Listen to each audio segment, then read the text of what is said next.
What is up to the thousands of good-looking subscribers and our three ugly ones? This is the Let Me Speak to a Manager podcast, and today we are brought to you by Outback Steakhouse, Frank Cava's favorite place of employment.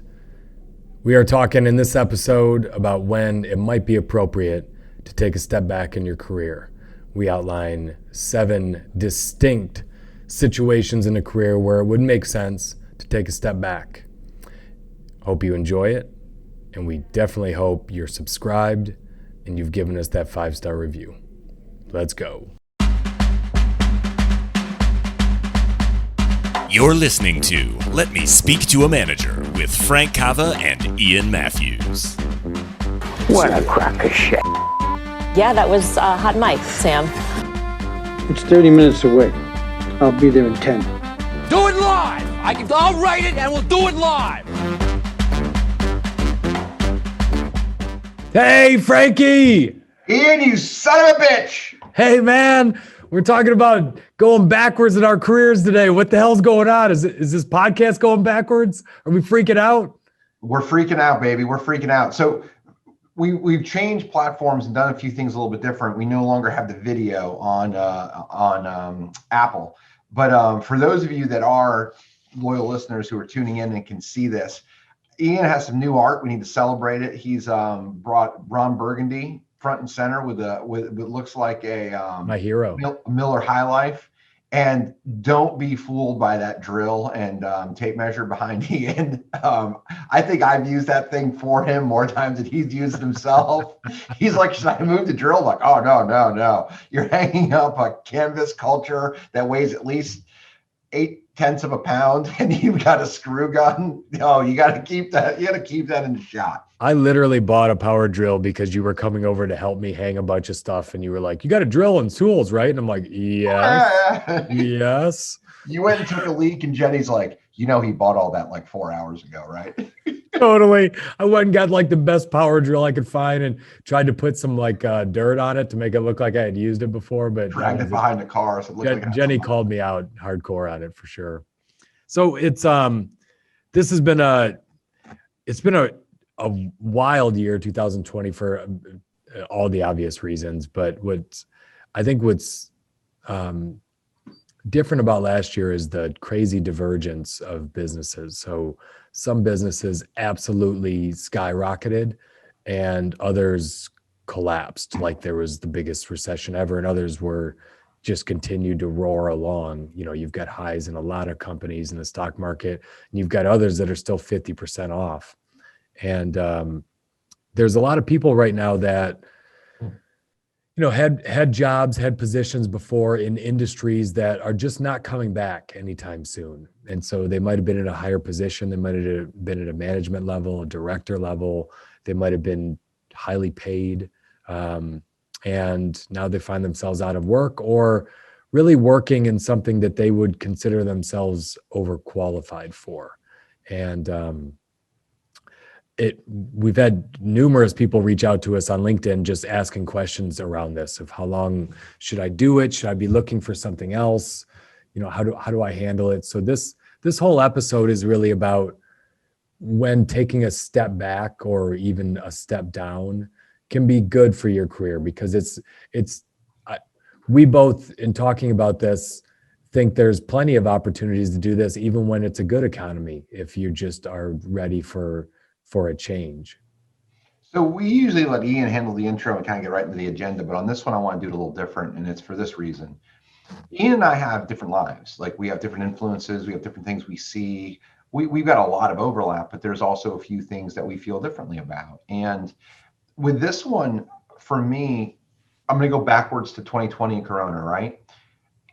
We had an economist speak at our annual event for Collective Genius last year, and he said coronavirus has caused two classes, the haves and the have-nots, and it's exacerbated it. And what I say is that coronavirus has done the following: it's gone after weakness. And if you're physically weak, it kills people. Like, as we're recording this, and beginning of 2021, half a million people have died. So not an insignificant number. But on the business side, which we talk more about here, it's killed a lot of small businesses that weren't healthy. They had bad debt. There's a lot of really good employees that work for companies that weren't great. So those companies have kind of gone away and fallen apart or closed. But what has happened is big businesses have done great.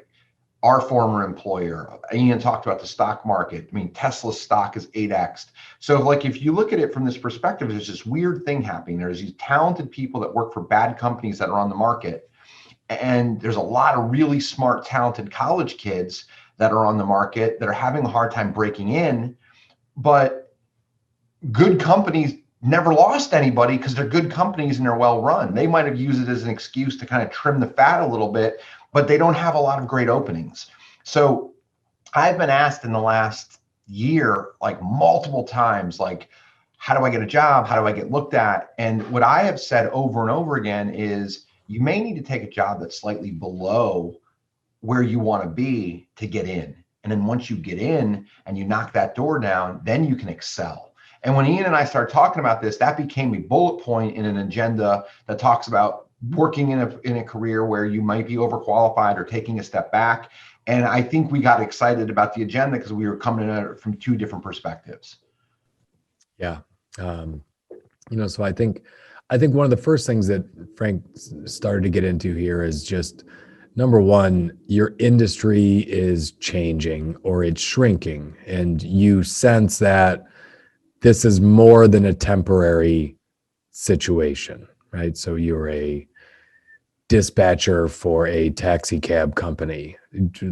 Uber and Lyft are not going away, right? There's some, right? There's permanent change. You think about the ice man that used to come around and bring ice to your house, and the milkman, and all these things that have really, them who moved my cheese, like, that's not coming back. We're not going to ever have anyone delivering ice to our house again. So you need to understand and get over yourself when you see some of those major shifts happening. And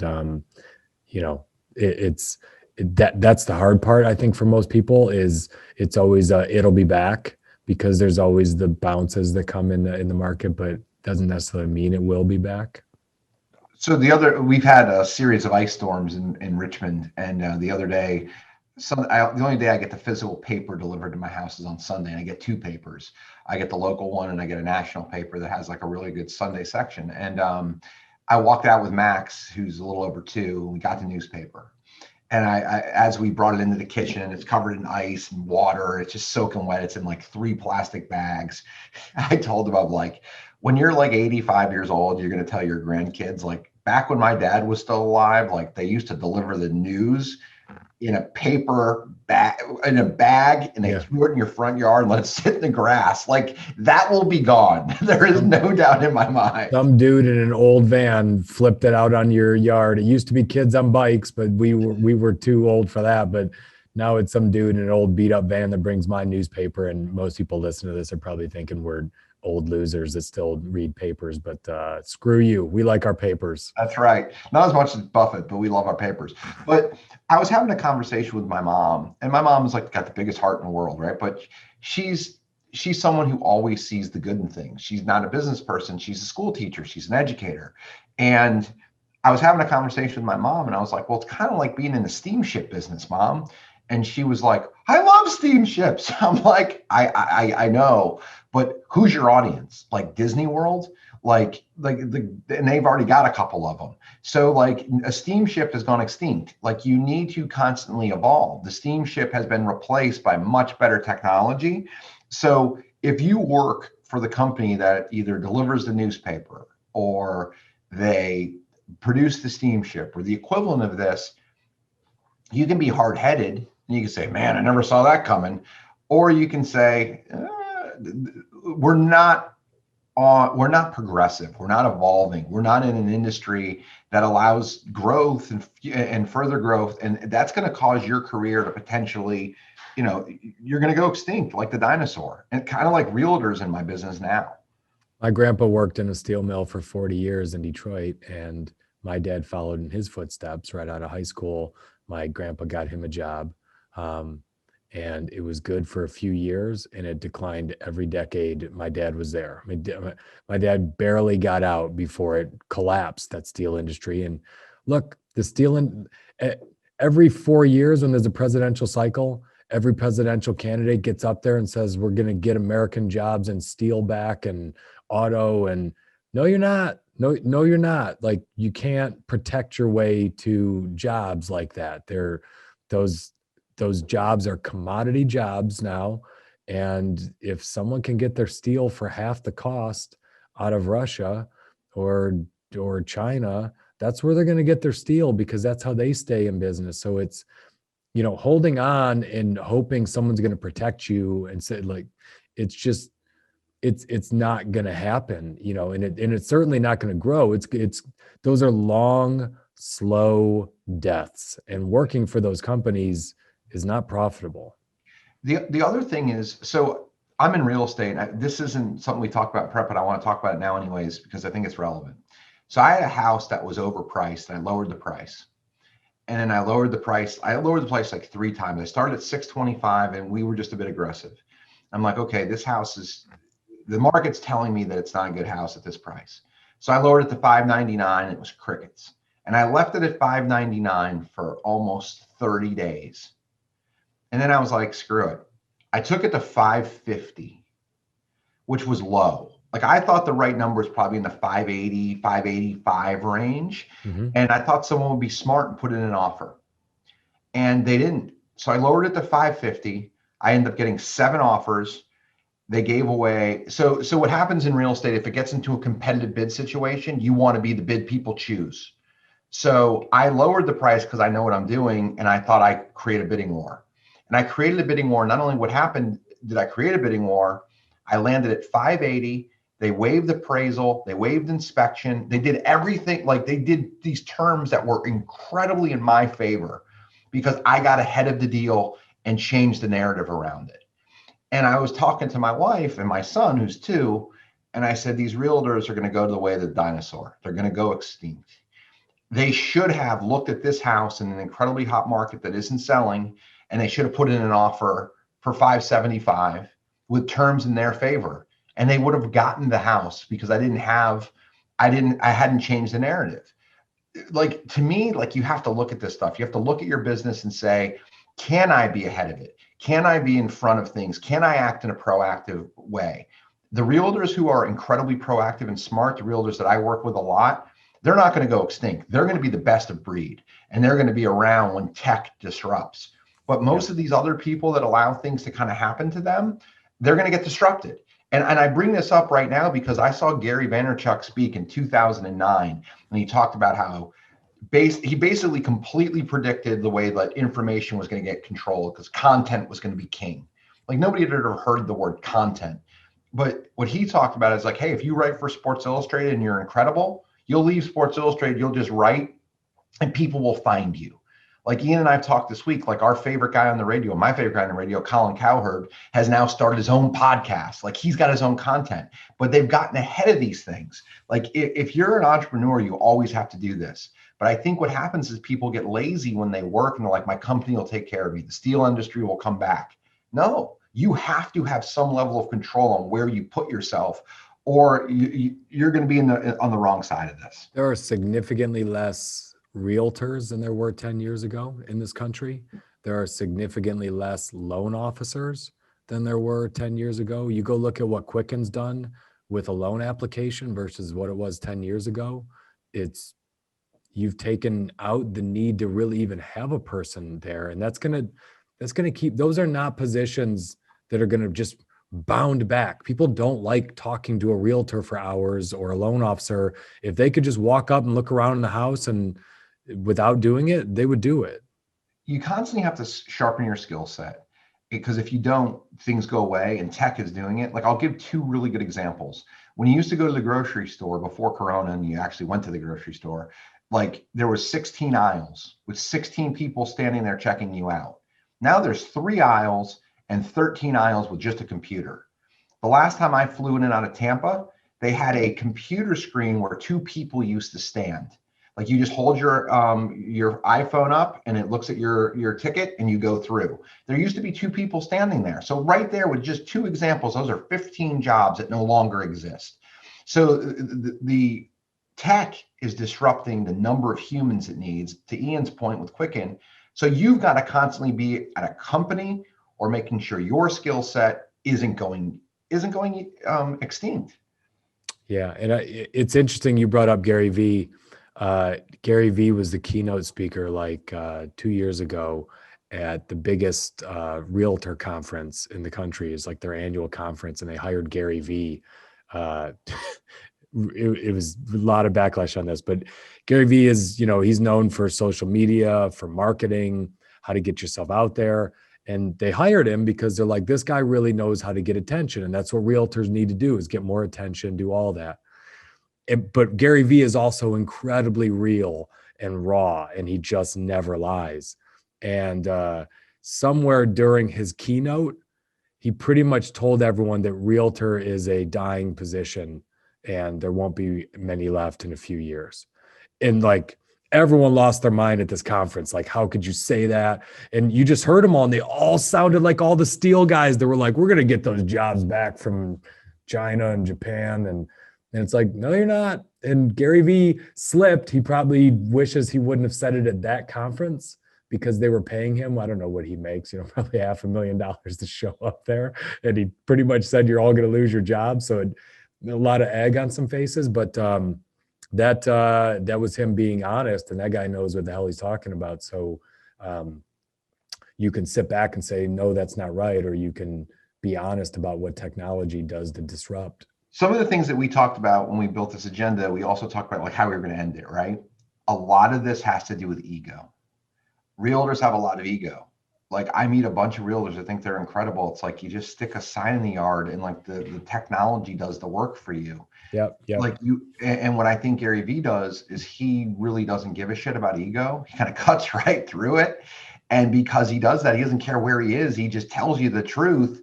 And if you are in a position where you're going to go backwards in a job, and Ian and I have both done this, and we're going to talk about it, that requires a lack of ego. That is a smart way to put your ego on the shelf and say, hey, I'm in a dying business. I'm at the wrong place. If I take a step back, I might be able to leap forward. And that's a lot of what this comes down to with ego. Yeah. So I'll use myself as an example to segue into number 2 here. So I worked at a company that was kind of a dream company to work for out of college, because at the time when I graduated, General Electric was on a lot of magazines for most admired company and had Jack Welch, and people kind of assumed that you could, the managers in GE knew magic, that no one else knew. The brand was really incredible. But what I saw was the business I was in particular, we sold to steel mills. We sold to paper companies. You think about an industry that has been getting squeezed for 20 years, a million cuts. Paper, right? The paper is not 100% gone away, but every year it's a little less getting produced. Every year, just a little less, more and more things keep moving there. And so I saw this, and I saw that the only way to sell things that GE sold was going to be spending more and more of my time in China, in Vietnam, in places Mexico, places I really didn't want to go, because the industry was just shrinking, industrial industry was shrinking, and so were our margins. And I knew that a shrinking business with shrinking margins is not a good place to make a lot of money. And so I decided, when I left, I went to NVR. NVR was the opposite of GE. NVR was GE was a huge company that had peaked, and I felt it had peaked. And I felt like it was going to shrink for a long time. And NVR was this, maybe 1/100th of the market cap of GE, but it was a rocket ship. Its margins were better than all of its competitors. They were growing. Everything was up. But I knew that maybe even there's a little bit of a bubble, but this is a company that's performed better than everyone else throughout this. But for me, Frank, the hardest thing for me to get over, when I left GE to go to NVR, yes, NVR paid me significantly more money, but they had to, because I was giving up a vice president executive position at GE to go be a region manager of a mortgage company. And that was hard. They had to pay me a lot of money to go put mortgage manager on my resume. I mean, many times I thought, you are killing your career. You are killing your career for money, because right now you can say you are the youngest executive band manager in your business unit at GE, and you just left to go be a region manager of a mortgage company. And I don't even think you need a college degree to do that. So that was hard for me. So for me, the money was way up. But the perception I had was, I'm taking a step back. I had an international business. I had people in 20 countries that reported me, salespeople all over the world. They just weren't paying me as well at GE because they were big and I was young. But I was leaving to go do something that I thought was a definite step. Like, if you took the money out and you just looked at my resume, you'd think, man, what happened? Did he lose his job? Like, because he had to take a step back to be a mortgage regional at MVR. There's no way on a resume you could look at that and say, that makes sense, unless you knew the money. Do you remember so we did an interview yesterday with a 12-year-old kid. It was really fun for us. It was our first guest on our podcast. Do you remember? It's all we could afford was a 12-year-old for guest. Do you remember what you told him as the advice when he asked for advice from us? Because I remember exactly what you said. I gave him multiple pieces of advice. Which one stuck out to you? The one I'm talking about here is nobody cares. Like you care a lot more about yourself than anybody else. So I think what you're talking about is, you're talking about getting on a rocket ship, right? And you had to do it in a way that was kind of egoless. And the only thing that you really were thinking about here is, what are people going to think? And it really doesn't matter what people think, because mostly people only care about themselves. And if you ever go into an interview and you have a curious move on your resume, the move means way less than what you say about the move. And if you are say, look, I went from a place that was dying, I thought I was ahead, I went to this other place, these were the reasons why I did it. Like, if you are sitting across the table from me and you give me a really good set of answers on why you made a decision, I care much less about the decision than I care about the decision-making process. Yeah. So you can unpack that, which I think is important to talk about. And I want to talk about something else too. So, like, what we titled this bullet point is, you have a chance to jump on a rocket ship. NVR, if you know them, is not a rocket ship. It isn't. It's a steady business. They're not technologically savvy, but it was a rocket ship for Ian because of what it gave him the opportunity to do. NVR was a rocket ship for me. It was an egoless trip. I left college, and instead of like going to these incredible jobs that a bunch of my friends had, I was unloading trim trucks and pushing a broom. But I knew that if I did the grunt work, I was going to distinguish myself because of my background. So it was a personal rocket ship for me, even though it seemed like a very humble way to get on a rocket ship. So what that is you take a perceived step back to give yourself distinct advantage. And Ian and I've talked about this a lot, but I'll talk about it again. Ian and I are basically the same age, and we had basically the same job, but because he came in from the outside and I came from the bottom up, his stock option package was worth millions more than mine in comparable roles. And because he had kind of changed his narrative. And it's the same way that I was able to change my narrative and my trajectory earlier in my career by kind of taking ego away from it and positioning myself on a personal rocket ship. Yeah. So at GE, I was an executive, and executives, the hope of why you would grind and spend 60, 70 hours as an executive is because you could make a lot of money. And that is based on the stock doing well. That pay comes from stock equity. And I just had a sense that GE stock was going to go nowhere for years. And it did. It literally went down 80%. When I say rocket ship, NVR at the time, when I looked at it, had just gone up 700% in like 3 years. And I was there for that. It went from like $33 to like 700. That was not happening at GE, and it hadn't happened in a while. And so I thought, okay, even if it doesn't happen right away, if this company can do 700% again in a decade, I have retirement money, and that happened. So I came in, it was around $600, and when I left, it was $3,500. So that to me was the rocket ship. It was, when you worked there, it was kind of felt like a slow, boring, plodding place. But it was run really well by a very smart CEO financially. So I thought the package they're giving me could change my life completely. I want to define rocket ship, right? Like if from GE to NBR, the rocket ship was exactly what you talked about because of stock. I'm going to give another example. I have a roughly 30 person company. I took my wife away for her birthday in October. And we had a waitress we were there for Friday night and Saturday night. And we came back Sunday. And we had a waitress on Friday night. She was incredible. Like, she sold my wife shrimp, and my wife doesn't really like shrimp, and she didn't need the shrimp. And she walked away. The waitress walked away, and my wife goes, "Wow, she just sold me shrimp for $16, and I don't really even care to eat shrimp." It was like incredible. But we had like an incredible night. I gave her a great tip. Like, it was awesome. The next night, we're sitting out underneath a tree about dinner time, and we didn't have a reservation to the restaurant. We called ahead, and they said, "Oh, we're fully booked for tonight. You got to go somewhere else." So I go, "Okay." So my wife and I didn't want to leave the hotel or the grounds. So we're sitting under a tree, kind of just chilling out, having a cocktail, watching the sunset. And the waitress from the night before came by. She's like, "Hey," and she waved to us. And we're like, "Oh, hi." So she came over and she talked to us for a little bit. And we're like, she's like, "Are you eating here tonight?" I'm like, "No, we're not, because we couldn't get a reservation." She's like, "I'm working the patio. Would you want to sit there? I'll get you nice next to a fire and a heater." I'm like, "Holy crap." Like, "Yeah, we don't want to leave. Like, we'll cancel the other reservation if you can make that happen." She's like, "I got it." And I watched this person, this woman, work the entire grounds. Like, went from it was like October in Virginia is relatively cold. She got people who had reservations elsewhere or didn't know what they were going to do to dinner, sit on a patio, and she filled the entire patio up.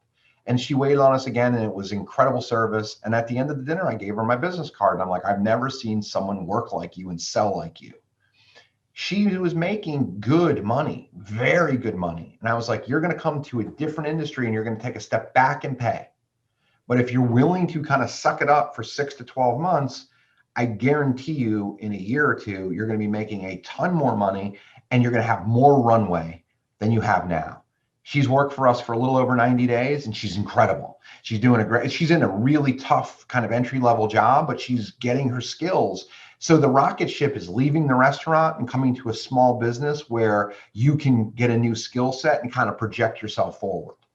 Yeah, take a restaurant, you take a position like that, not a lot of room for advancement. And there's certainly restaurants, one of those industries. It's not killing it right now, and it's not gonna kill it anytime soon. Like, there's a chunk of people that have just gotten used to ordering food to their house.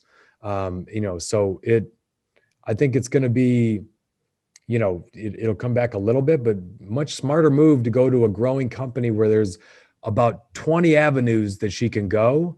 Because even in good times, she knows exactly where she's capping out on the money she's making as a waitress. And at the restaurant, it's all about, you can't get leverage. The only thing you can do is work more hours or pick up more shifts. That's it. There's only 7 days in a week, and the hours suck. It's like you're working till 2 a.m. By the time you get home and take a shower, and like, when do you go to bed?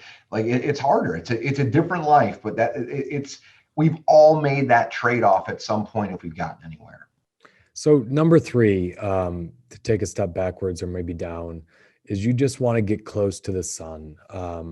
So Warren Buffett, as a young man, wanted to be a fund manager, wanted to be great at investing.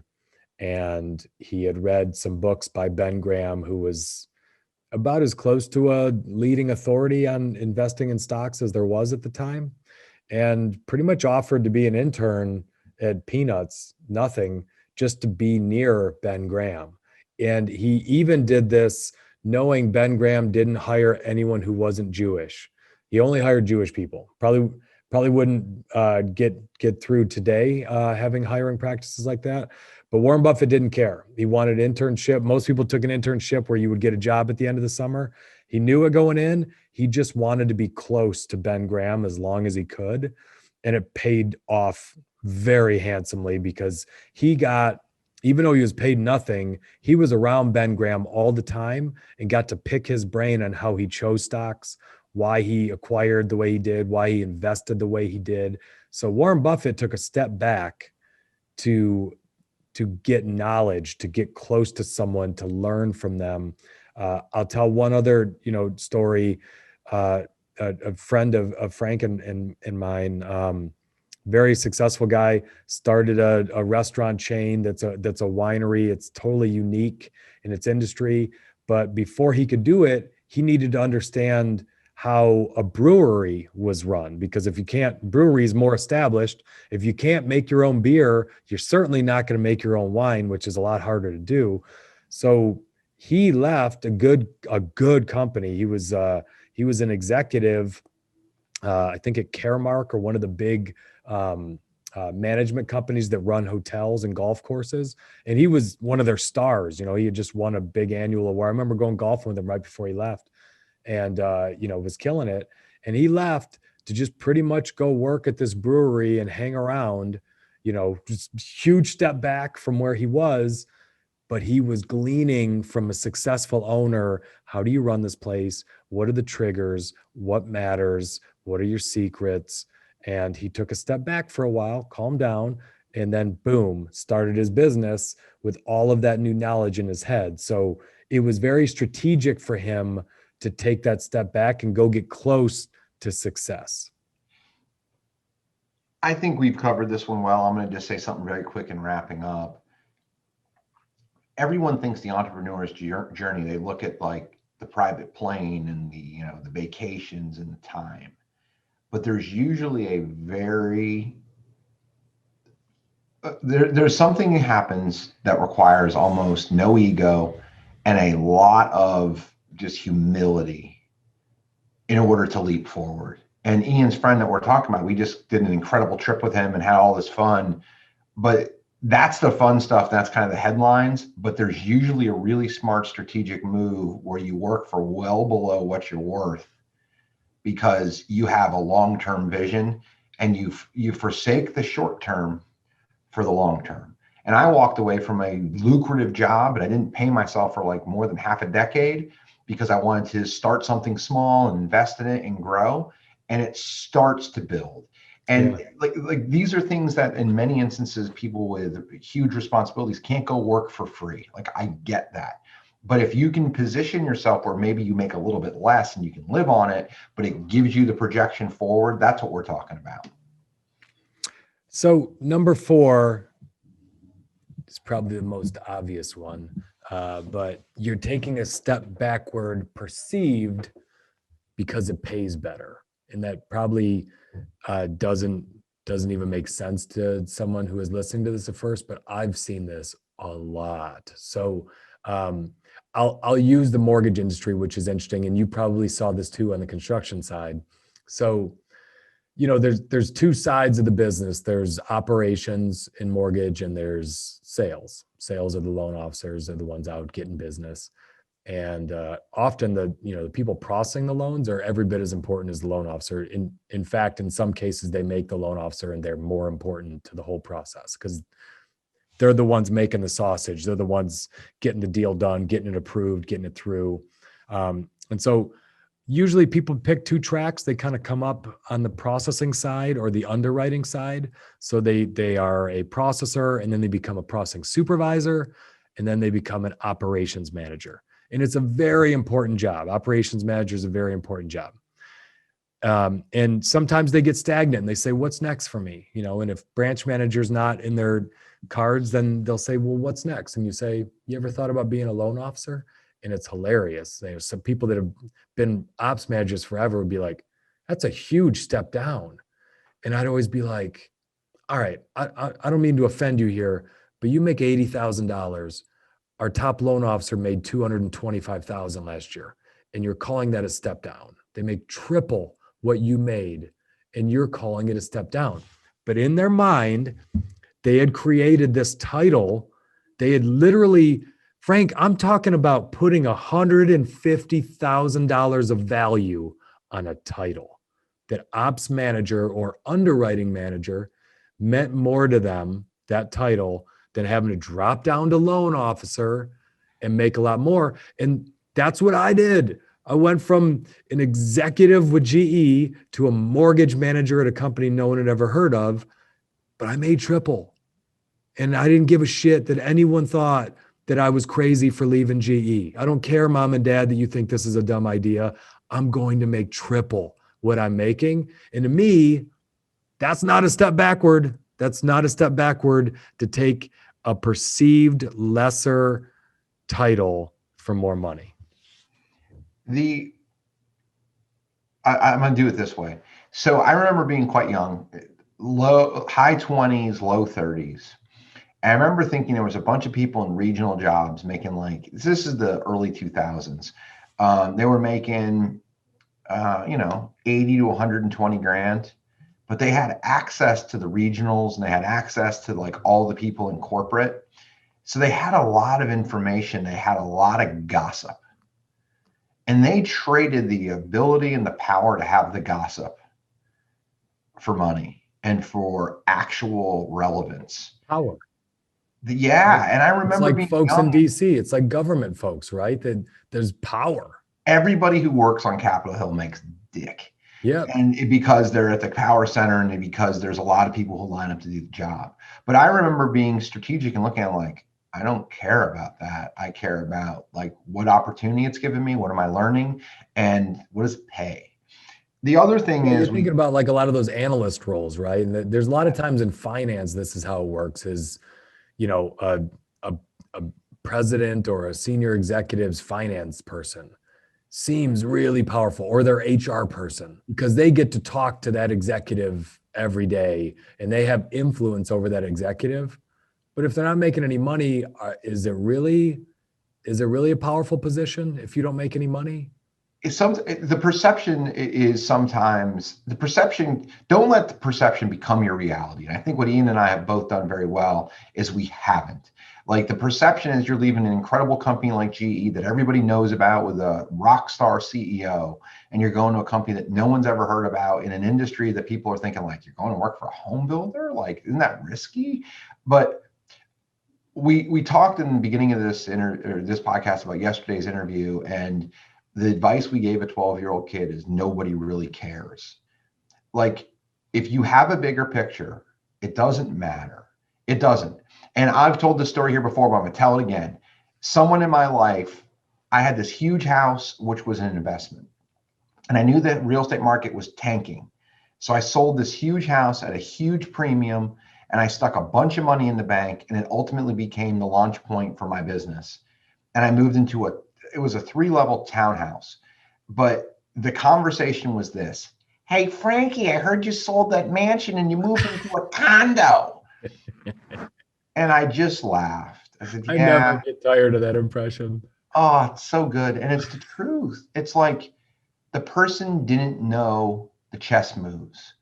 I gave up a pawn or two to take down a rook or a knight or a queen. Yeah.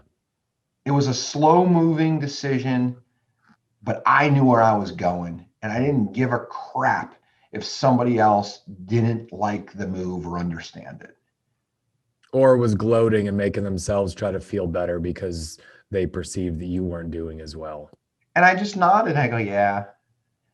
Yep, that's it. So number 5, why you would take a step back or down is to restore your career. You had a setback. You were fired. You were laid off. Your company went out of business.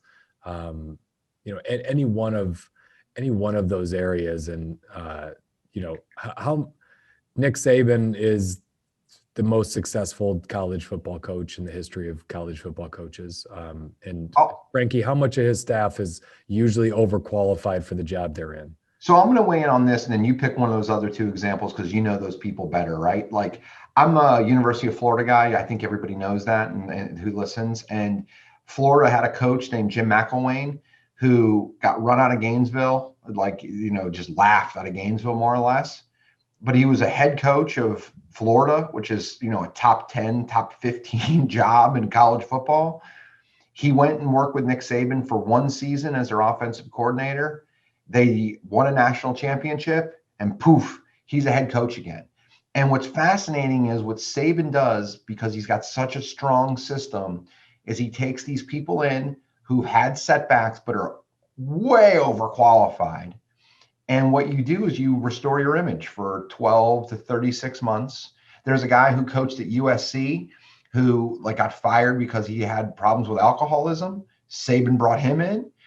He was the offensive coordinator there for a couple of years, and he just got another top 10 job. So it's like the Patriots do this with Randy Moss and Corey Dillon. They find incredibly talented guys that are disgruntled, that need a place to come to flourish again and be reminded of how good they are. And they then springboard forward. And in sports, it works a lot and they're popular. But why don't you talk about a couple of people? Well, I think Frank, it's if you think about those folks, they don't see themselves, once you become a head coach, you don't see yourself as an offensive coordinator anymore. You don't see yourself as a defensive special teams coach. You don't see yourself as the quarterback's coach. You see yourself, I think we all do this. We see ourselves at our pinnacle. Right. We don't ever look a step down from our pinnacle. That's very true. Ourselves at the highest level we ever got to. And so all of those folks see themselves as a head coach. But Nick Saban's the head coach there, and they've lost their job. And normally when you lose your job in football, it's because you're perceived as not a great head coach or not someone who can win. So the smart move for them is to say, I'm going to put my ego aside here. I'm going to go be a coordinator again. I'm going to go be a quarterback coach. I'm going to do it in a place that will look great on my resume where I'm going to win. And I'm going to change the perception again to show people that before I had that rough spot where I kind of fell down, at Florida or wherever I was a damn good coach. I was really good. And I'm going to go show people I'm still a good coach. So I'm willing to go grind in a little bit lower role. And I'll just use one example here. Individual, super talented kid interviewed with me. This was probably 10 years ago. And just a sad story. She had worked her way up in a startup company. They had grown from, she was like employee 7 and they grew to over 100 people. They were growing like crazy. She was kind of a right-hand man to the CEO. She did the hiring. She was the office manager. She managed the staff. And one day they all came in and the doors were all locked. It was all based on debt. Poof, it went away, right? So similar to what you were just talking about with COVID, it's kind of exposing companies that aren't real. And they all lost their jobs, right? But she had direct reports, dozens of people reporting to her, hiring, and then all gone. And in her brain, she was still that person, right? That manager that could do bigger things. But she was now scarred of smaller companies that were in that space, that this could happen to me again. So what she wanted now was stability more than anything. She wanted a stable company that she knew wasn't going to show up one day and the doors would be locked. She couldn't have that. And so she took a job with us, entry level, making much less than she was making, with a title that was nothing compared to what her title had been before. But what did she do? She was talented. She killed it in that job.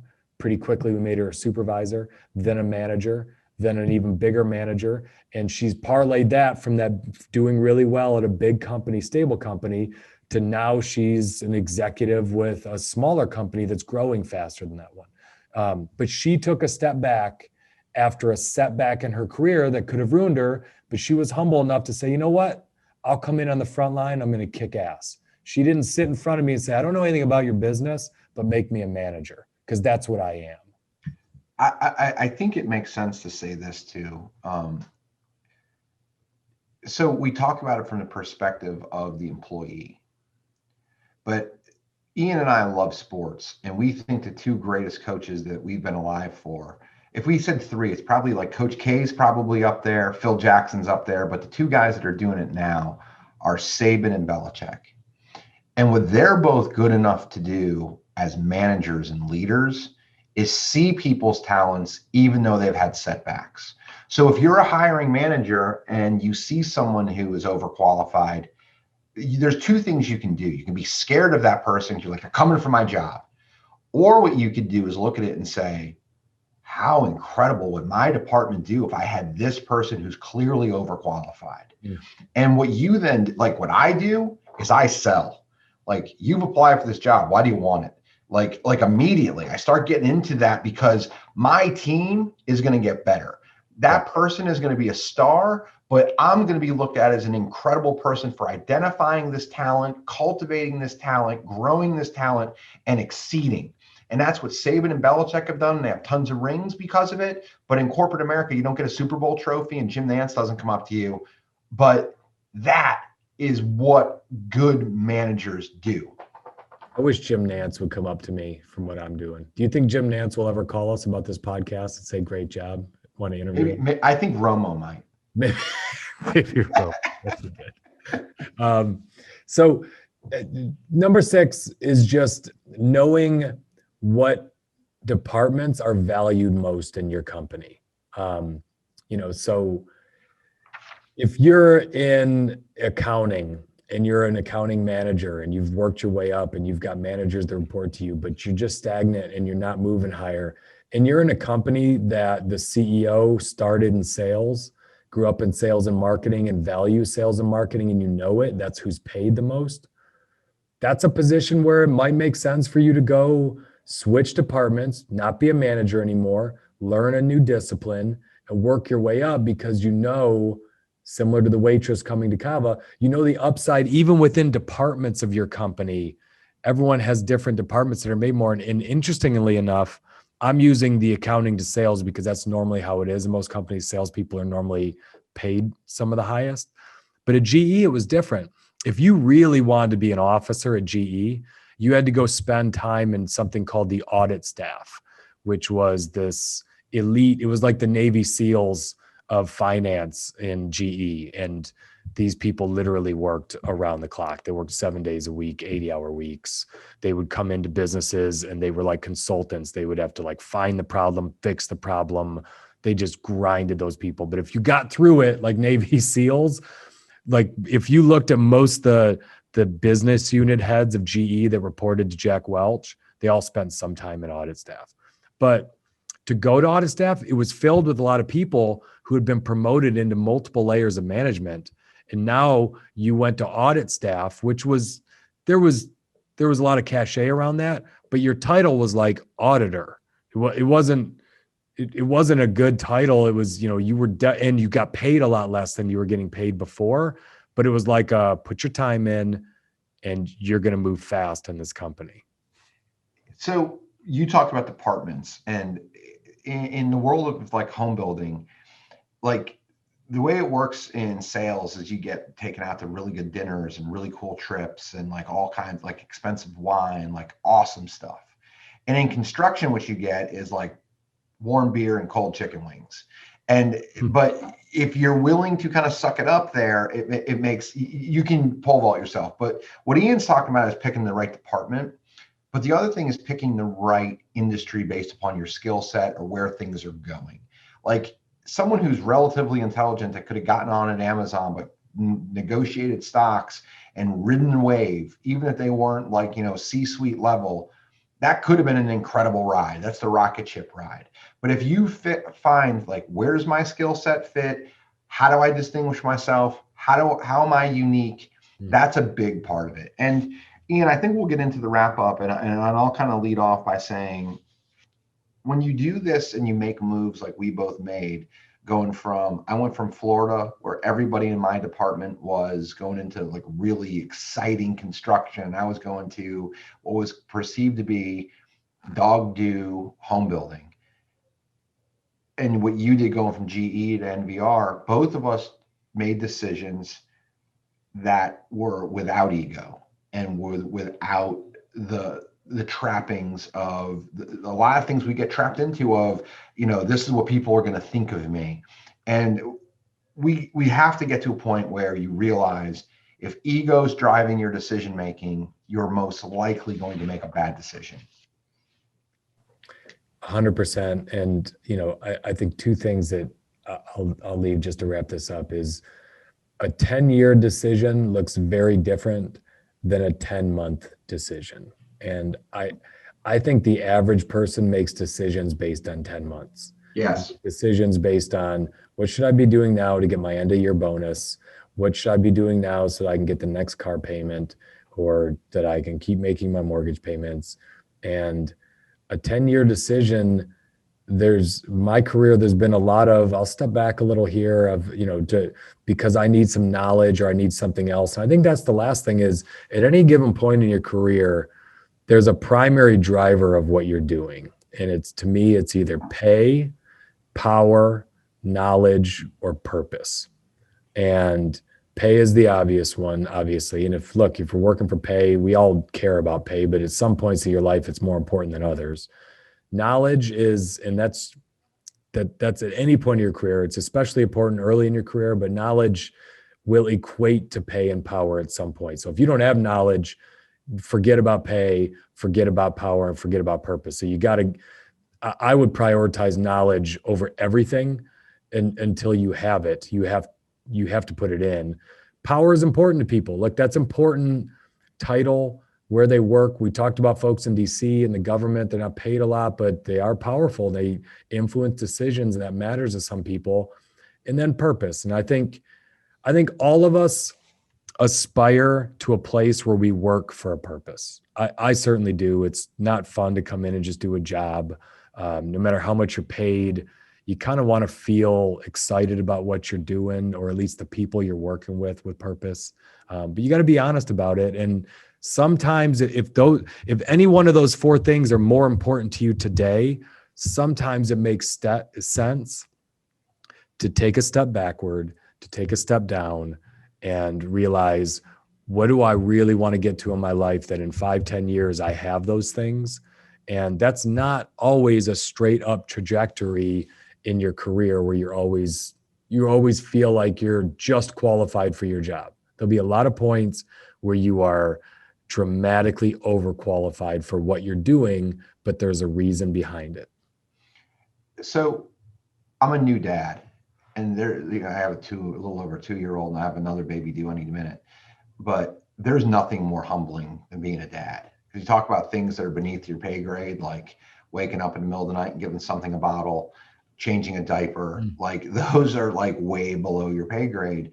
But it's one of those things where it changes your perspective and your goals and what you think about. Like fitness to me used to be about like achieving like a weightlifting goal or a running goal or like finishing a triathlon. And what ends up happening is you start to look at longevity. Like I want to be around for my kids. Like you're going to take some backwards moves or some things in parenting because you want to be healthy and fit and you want to be a part of it. But it has huge payoffs later. I'll summarize it like this, and I'll do it quickly.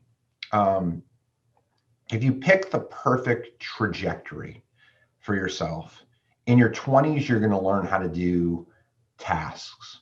You might learn how to build a house, write a mortgage, sell a house, whatever. In whatever industry you're in, you're going to learn tasks. If you do it right, somewhere between, in your 30s, you're going to learn how to manage the tasks. But if you built the skills in your 20s and you understand the skills, and these can be transferable, you can change industries. And then if you learn how to manage the skills, what starts to happen is there's success clues that kind of line up. And then later in life, you get to make really big decisions based upon those foundational skills that you built in your 20s and your 30s. Now, your 20s and 30s might be off. You might be your 40s and your 50s, whatever, but you have to build it.